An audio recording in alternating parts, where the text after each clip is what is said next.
All right, just about exactly 6 minutes until the closing bell on Wall Street, and the Dow still struggling to get to that 20,000 mark, but it hasn't really been long when you think about it. We still could very well set a record for the biggest or the quickest 1,000 point move in Dow history. Today's 20 sessions between 19 and 20,000. Doesn't look like we'll get it, but we'll see. Now, what's keeping us from getting there? What happens after maybe the Christmas holiday when trading picks up after New Year's? Let's bring in Reality Share CEO Ervin is with us. IHT Wealth Management President Steve Dudash is also with us, and Portfolio Manager at Eaton, Vance, the Multi-Sector Bond Strategies Fund, Henry Peabody. I'll start with you, Henry. The idea, and there was one statistic that we were looking at today, was put together that in the equity market, something like $3 trillion or something like that has been added, right, since the election, and the equivalent amount has come out of bonds, right? So it's a long, convoluted way of saying money's coming out of bonds and into stocks. What do you see as 2017 begins? Well, it's going to be really an interesting year. It's going to be a great time to be an active manager. What we're seeing now is a dramatic move higher in yields, and that should likely continue into 17. We're seeing a bit of a pause here, more than likely because we're being held lower by the BOJ. They are really putting a ceiling on rates for the moment, but bear in mind, when you look back at the longer-term time horizon, we're really still at the lows in yield, both nominally and real, as well as the lows in volatility. So as much as this has been a sharp move higher, we're still pretty low in the grand scheme of things.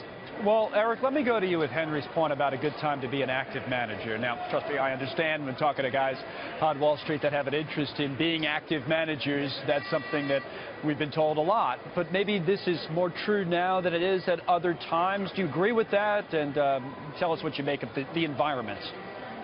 Yeah, I think it's a very valid point, either to be active or to be tactical. That's I think the key point. So you can still be tactical with indexes in order to get the exposures that you're looking for, such as high quality stocks or kind of a limited duration type in a bond portfolio. But the key is not necessarily from a active is going to solve all problems, because active can also get you into a whole lot of hot water if you make the wrong choices and wrong decisions. Steve, Dow down by 20 points right now. Steve, let me ask you about the political environment a little bit. I mean, we were talking earlier, Charlie Gasparito was on, about the Boeing CEO and his comments coming out of Mar-a-Lago, and now, from what I understand, the Lockheed Martin CEO is just going in to meet with Donald Trump.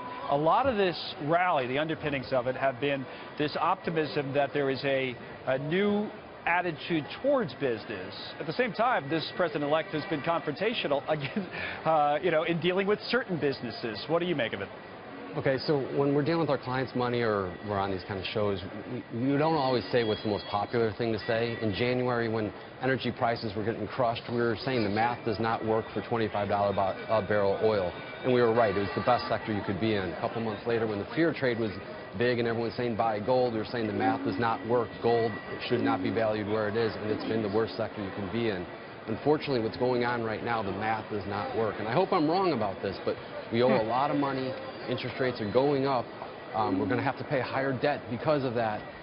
The dollar's getting stronger, which means these big multinationals that are driving the Dow up right now, as high as they're getting, they're going to make fundamentally less money. So all of this is on the hope and the hype that's going around with the Trump trade right now, and that is that lower regulation, lower taxes are going to prop it up. And I'm sorry, but the math does not justify those two components.